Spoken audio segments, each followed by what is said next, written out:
എല്ലാവർക്കും നമസ്കാരം. ഐപ്ലസിന്റെ പുതിയൊരു വീഡിയോയിലേക്ക് സ്വാഗതം. അപ്പോൾ സെറ്റ് ഫിസിക്സ് എഴുതുന്നവരാണോ എങ്കിൽ ഉറപ്പായിട്ടും ഈ വീഡിയോ നിങ്ങൾ കാണണം.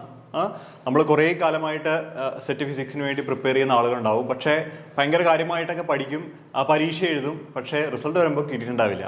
അപ്പോൾ പലപ്പോഴും കുട്ടികൾക്ക് പറ്റുന്നൊരു കാര്യം, നമുക്ക് ഇവരോട് സംസാരിക്കുമ്പോൾ മനസ്സിലായ കാര്യം എന്താണെന്ന് വെച്ച് കഴിഞ്ഞാൽ, അതായത് പലപ്പോഴും ഒത്തിരി പഠിക്കുന്നുണ്ടെങ്കിലും കൃത്യമായൊരു സ്ട്രാറ്റജിയിലല്ല ഈ ആളുകൾ പഠിക്കുന്നത്. അപ്പോൾ ഇവരെല്ലാവരും പറഞ്ഞു, സാറേ ഞങ്ങൾ ഒരുപാട് പഠിക്കുന്നുണ്ട്, പക്ഷേ പരീക്ഷ പാസ്സാവുന്നില്ല എന്നുള്ളതാണ് പറയുന്നത്. അപ്പോൾ ഇനിയിപ്പോൾ എന്താ ചെയ്യേണ്ടതെന്ന് വെച്ച് കഴിഞ്ഞാൽ, നമ്മൾ പറയുന്ന ഒരു സ്റ്റഡി സ്ട്രാറ്റജിയിലേക്ക് നിങ്ങൾ ഒന്ന് എത്തിപ്പെടണം. എന്നിട്ട് ഈ പറയുന്ന, അതായത് നമ്മളൊരു 5 പോയിന്റുകളാണ് പ്രധാനമായിട്ട് ഈ വീഡിയോയിൽ പറയുന്നത്. പെട്ടെന്ന് പറയാം. 5 പോയിന്റുകൾ പറയും. ഈ 5 പോയിന്റുകളിലൂടെ നിങ്ങൾ നിങ്ങളുടെ പഠനം ഒന്ന് സെറ്റ് ചെയ്ത് കഴിഞ്ഞാൽ ഒരുപക്ഷെ നിങ്ങൾക്ക് തോന്നുന്നു തന്നെ ഉറപ്പായിട്ടും ഈ പരീക്ഷ ക്ലിയർ ചെയ്യാൻ പറ്റും. കാരണം ഇതൊന്നും വലിയ പാടുള്ള ഒരു വലിയ കടമ്പയല്ല. കാരണം 8ഉം 10ഉം വർഷം MSc ആയി കഴിഞ്ഞാൽ ഗ്യാപ്പുള്ള ആളുകൾ, 15 വർഷം ഗ്യാപ്പുള്ള ആളുകൾ വരെ സെറ്റ് പരീക്ഷ പാസ്സാകുന്നുണ്ട് നമ്മുടെ കോഴ്സ് എടുത്തിട്ട്. അപ്പോൾ അതുകൊണ്ട് നമ്മൾ ഈ ഒരു സ്ട്രാറ്റജിയാണ് സെറ്റ് ചെയ്യുന്നത്. അപ്പോൾ അതുകൊണ്ട് നമുക്ക് ഓരോ പോയിന്റുകളായിട്ട് പറയാം. ഏറ്റവും ആദ്യം ചെയ്യേണ്ട കാര്യം എന്താണെന്ന് വെച്ച് കഴിഞ്ഞാൽ, നിങ്ങൾ LBSന്റെ സൈറ്റിൽ പോയിട്ട് സെറ്റ് ഫിസിക്സിൻ്റെ സിലബസ് ഒന്ന് ഡൗൺലോഡ് ചെയ്യുക. എന്നിട്ട് ആദ്യം എന്ത് ചെയ്യുക, examine the syllabus using previous year questions. അപ്പോൾ നമുക്ക് സെറ്റിൻ്റെ പ്രീവിയസ് ഇയർ ചോദ്യപേപ്പറുകൾ ഉണ്ടാവും. അപ്പോൾ ഈ ചോദ്യപേപ്പറും സിലബസും എടുത്ത് വെക്കുക. അപ്പോൾ ഏറ്റവും ആദ്യം മാത്തമാറ്റിക്കൽ ഫിസിക്സ് എന്ന് പറയുന്ന ഒരു യൂണിറ്റ് ആണെങ്കിൽ ആ യൂണിറ്റിൻ്റെ അകത്ത് ടോപ്പിക്കുകൾ ആദ്യം നോക്കുക. എന്നിട്ട് ഇപ്പുറത്ത് 10 ചോദ്യങ്ങളായിരിക്കും നിങ്ങൾക്ക് മാത്തമാറ്റിക്കൽ ഫിസിക്സിൽ നിന്ന് സെറ്റ് ഫിസിക്സിൽ ചോദിച്ചിട്ടുണ്ടാവുക. ആ 10 ചോദ്യങ്ങൾ വായിക്കുക. അതൊരു 5-6-7 ക്വസ്റ്റ്യൻ പേപ്പറുകൾ വെറുതെ വായിച്ച് നോക്കിയാൽ മതി. അപ്പം നിങ്ങൾക്ക് മനസ്സിലാവും ഈ സിലബസിൽ നിന്ന് ഇന്ന ഭാഗങ്ങളിൽ നിന്നാണ് ചോദ്യങ്ങൾ ചോദിക്കുന്നതെന്ന് കൃത്യമായിട്ട് മനസ്സിലാവും. പിടികിട്ടിയോ? എന്നിട്ട് ആ ടോപ്പിക്കുകൾ വേണം നമ്മൾ പഠിക്കാൻ വേണ്ടിയിട്ടാണ്. അല്ലാതെ സിലബസ് എല്ലാം കൂടി എടുത്ത് വെച്ചിട്ട് ഓരോ ടോപ്പിക്കും താഴെ ഇങ്ങനെ വരച്ച് പഠിക്കാൻ തന്നാൽ ഈ കാലത്തൊക്കെ നമ്മളത് പഠിച്ചു തീരില്ല. പിടികിട്ടിയോ? അപ്പോൾ ഏറ്റവും ആദ്യം എന്ത് ചെയ്യുക, കൃത്യമായിട്ട് സിലബസ് പഠിക്കുക. അത് എന്ത് വെച്ച് പഠിക്കണം? പ്രീവിയസ് ഇയർ ചോദ്യങ്ങൾ അനലൈസ് ചെയ്ത് വേണം ഈ സിലബസ് പഠിക്കാൻ വേണ്ടിയിട്ട്. അടുത്തത്, set your goal and build your confidence. ഈ സെറ്റ് പരീക്ഷയ്ക്ക് അപ്ലൈ ചെയ്യുമ്പോൾ തന്നെ കൂട്ടുകാർ തമ്മിൽ പറയും, കഴിഞ്ഞ പ്രാവശ്യം എഴുതി കിട്ടിയില്ല, ഇത്തവണ കൂടി എല്ലാവരും കൊടുക്കുന്നു, അതുകൊണ്ട് ഞാനും കൊടുക്കുന്നു എന്ന് പറയും. ദയവായി ആ പറച്ചിൽ ഇനി പറയരുത്. ഇനി ആരോടെങ്കിലും നിങ്ങളോട് പറഞ്ഞാൽ നിങ്ങൾ കാത് കൊടുക്കണ്ട. നിങ്ങൾ വെറുതെ ഇങ്ങനെ ബ്ലൈൻഡ് ആയിട്ട് അങ്ങ് നിന്നാൽ മതി. അവരെ പറഞ്ഞിട്ട് പൊക്കോട്ടെ എന്ന രീതിയിൽ, കേൾക്കാത്ത പോലെ അങ്ങ് നിൽക്കണം. കാരണം നമ്മൾ അപ്ലൈ ചെയ്യുമ്പോൾ തന്നെ നമ്മുടെ മനസ്സിലൊരു നെഗറ്റീവാണ് നമ്മൾ ചിന്തിക്കുന്നത്. അങ്ങനെ ചിന്തിക്കാൻ പാടില്ല. നിങ്ങൾ അപ്ലൈ ചെയ്യുന്ന സമയത്ത് തന്നെ മനസ്സിൽ എന്ത് വേണം, ഇത്തവണ എനിക്ക് എന്തായാലും കിട്ടും, ഇത്തവണ എഴുതിയെടുത്തേ പറ്റുള്ളൂ, ഇതെൻ്റെ അവസാനത്തെ ചാൻസ് ആണ് എന്ന രീതിയിൽ ഒരു മൈൻഡ് സെറ്റ് നിങ്ങൾ സെറ്റാക്കണം. അതാണ് സെറ്റ് യുവർ ഗോൾ. സെറ്റ് ഇത്തവണ എനിക്ക് കിട്ടും, റിസൾട്ട് വരുമ്പോൾ ഞാൻ പാസ്സായിട്ടുണ്ടാവും, അതിൻ്റെ സ്ക്രീൻഷോട്ട് ഐപ്ലസിൽ അയച്ചു തരും. അപ്പോൾ ഐപ്ലസിൽ കിട്ടിയ കുട്ടിയാണെന്ന് നമുക്ക് പറയാമല്ലോ. ഓക്കെ, അപ്പോൾ അതാദ്യം നിങ്ങൾ സെറ്റ് ചെയ്യുക. Then build your confidence. അപ്പോൾ ഓൾറെഡി മനസ്സിൽ നമ്മളങ്ങനെ ഇത് രൂപപ്പെടുത്തി കഴിഞ്ഞാൽ തന്നെ നമ്മൾ അറിയാതെ കോൺഫിഡൻ്റ് ആവുകയും അതിലേക്കുള്ള പാതയിലേക്ക് നമ്മൾ സഞ്ചരിക്കാൻ തുടങ്ങുകയും ചെയ്യും. പിടികിട്ടുക? അതാണ് നിങ്ങളോട് പറയുന്നത്. നിങ്ങളുടെ ഒരു സ്വപ്നം ഉണ്ടെങ്കിൽ നിങ്ങൾ അറിയാതെ തന്നെ അവിടെ എത്തിച്ചേരും എന്ന് പറയുന്ന പോലെയാണ്. ഏറ്റവും ആദ്യം തന്നെ കിട്ടത്തില്ല എന്നാണെങ്കിൽ നമ്മുടെ പഠന സമയങ്ങളിലെല്ലാം നമ്മൾ അത് തന്നെ ചിന്തിക്കുമ്പോൾ കിട്ടത്തില്ല, എന്തായാലും പഠിക്കാം എന്ന് മൈൻഡിലാവും. പക്ഷെ അങ്ങനെയല്ല. നിങ്ങൾ കൃത്യമായിട്ട് അപ്ലൈ ചെയ്യുമ്പോൾ തന്നെ ഇത്തവണ കിട്ടുമെന്ന ഒരു ഒന്നും പഠിച്ചിട്ടില്ലെങ്കിലും മനസ്സിലത് ഒന്ന് ഉറപ്പിക്കുക, കിട്ടും എന്ന്. അപ്പോൾ നമുക്ക് പഠിക്കാനൊരു ത്വര ഉണ്ടാവും. So build your confidence. അടുത്തത്, focus to the topic and, മൂന്നാമത്തെ കാര്യമാണ് focus to the topic and manage your time. Syllabus എടുത്ത് അനലൈസ് ചെയ്യാൻ പറഞ്ഞു. അങ്ങനെ അനലൈസ് ചെയ്ത് കഴിയുമ്പോൾ കുറേ ടോപ്പിക്കുകൾ കിട്ടും. ഇപ്പോൾ മാത്തമാറ്റിക്കൽ ഫിസിക്സ് ആണെങ്കിൽ മെട്രിക്സ് എന്ന ചോദ്യങ്ങളുണ്ടാവും. അത് ഇന്ന ഏരിയ എന്നായിരിക്കും ചോദിച്ചിട്ടുണ്ടാവും. ഐഗൻ വാല്യൂ അങ്ങനെയുള്ള ഭാഗം ചോദിച്ചിട്ടുണ്ടാവും. ലാപ്ലേസ് ട്രാൻസ്ഫോമിനെ കുറിച്ചിട്ട് ചോദ്യങ്ങളുണ്ടാവും. അപ്പോൾ ലാപ്ലേസ് ട്രാൻസ്ഫോമിനെ കുറിച്ച് നമ്മൾ പഠിക്കേണ്ടി വരും. പിന്നെ ഡിഫറൻഷ്യൽ ഇക്വേഷൻ എന്ന് ചോദ്യങ്ങളുണ്ടാവും. അത് സ്ഥിരമായിട്ട് ചോദിക്കുന്ന ഓർഡർ, ഡിഗ്രി അങ്ങനെയുള്ള ചോദ്യങ്ങളായിരിക്കും സ്ഥിരമായിട്ട് ചോദിക്കുന്നുണ്ടാവും. അപ്പോൾ അത് മനസ്സിലാക്കണം. പിടികിട്ടിയോ? ഡിറ്റർമിനൻ്റ് ഭാഗത്ത് നിന്നുള്ള ചോദ്യങ്ങൾ കൃത്യമായിട്ട് മനസ്സിലാക്കണം. ഫുറിയർ സീരീസ് എന്നുള്ള ചോദ്യങ്ങൾ കൃത്യമായിട്ട് മനസ്സിലാക്കണം. പിടികിട്ടിയോ? അപ്പോൾ ടെൻസർ എന്നുള്ള ചോദ്യങ്ങൾ മനസ്സിലാക്കണം. അപ്പോൾ ടെൻസർ എന്ന് പറയുമ്പോഴും വളരെ വൈഡായിട്ടുണ്ട്. പക്ഷേ സ്ഥിരമായിട്ട് കോൺട്രാവേരിയൻ്റ്, കോവേരിയൻ്റ്, ടെൻസർ ഏതാണ് എന്നൊക്കെയുള്ള ചോദ്യങ്ങളാണ് ചോദിക്കുന്നത്. അപ്പോൾ കൃത്യമായിട്ട് മനസ്സിലാക്കുക. മാത്തമാറ്റിക്കൽ ഫിസിക്സിൽ ഇന്നതൊക്കെ ഉണ്ടെങ്കിലും ഇന്ന ടോപ്പിക്കിൽ ഇന്ന ഭാഗത്തു നിന്നാണ് കൃത്യമായിട്ട് ചോദിക്കുന്നത് എന്ന് മനസ്സിലാക്കുക. അതാണ് ഫോക്കസ് ടു ദ ടോപ്പിക്.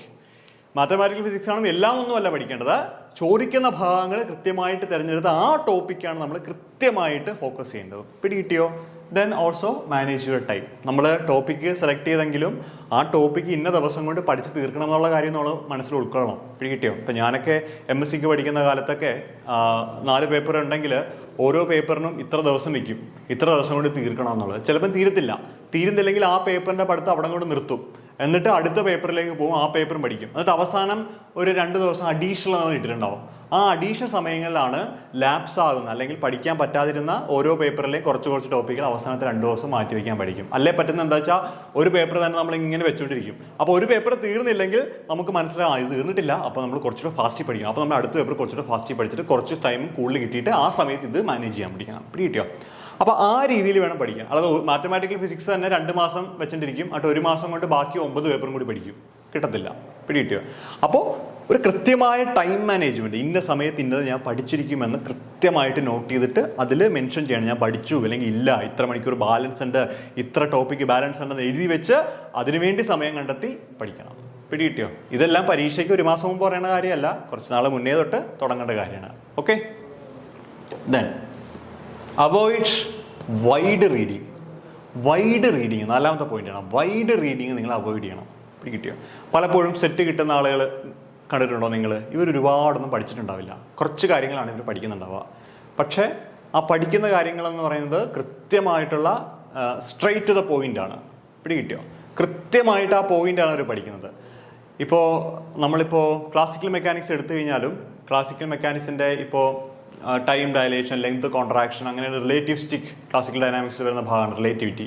ആ റിലേറ്റിവിറ്റിയൊക്കെ വായിക്കാൻ നിൽക്കുകയാണെങ്കിൽ ഒരുപാട് ബുക്കുകളുണ്ട്, ഒത്തിരി കാര്യങ്ങളുണ്ട്, കണ്ടൊരുമാനമുണ്ട്. പക്ഷേ അങ്ങനെ വായിക്കാനേ നേരം ഉണ്ടാവുള്ളൂ. പക്ഷെ അതല്ല നമുക്ക് വേണ്ട. നമുക്കിപ്പോൾ ലെങ്ത് കോൺട്രാക്ഷൻ ആകുമ്പോൾ L=√1/v²/c² എന്നൊക്കെ പറഞ്ഞ ഇക്വേഷൻ ഉണ്ടല്ലോ, ആ ഇക്വേഷനിലേക്ക് വരണം. ആ ഇക്വേഷനിൽ എന്ത് മാറിയാൽ എന്ത് കിട്ടും, ഇതാണ് അറിയേണ്ടത്. കിട്ടും.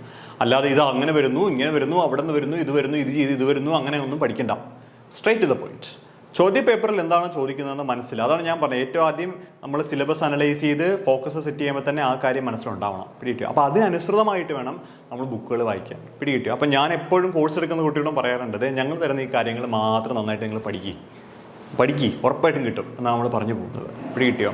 അതായത് വളരെ സ്ട്രെയിറ്റ് ആയിട്ട് പോയിന്റിലേക്ക് വരിക.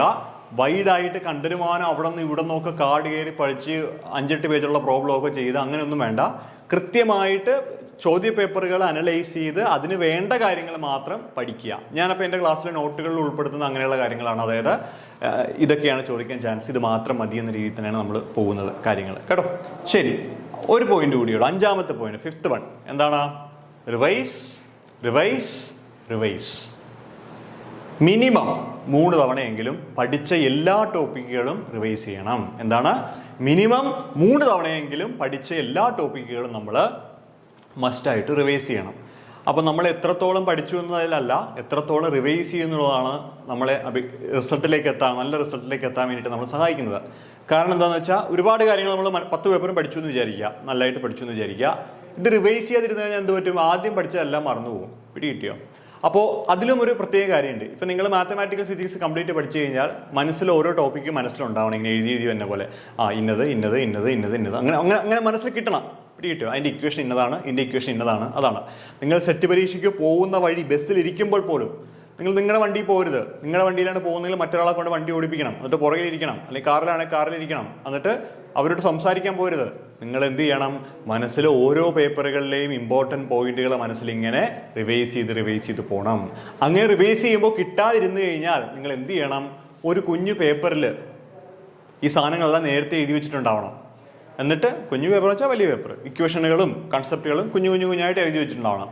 ഏതെങ്കിലും പോയിന്റ് വിട്ടു പോവുകയാണെങ്കിൽ എല്ലാ ബുക്കും കൂടി തപ്പാൻ നടക്കണ്ട.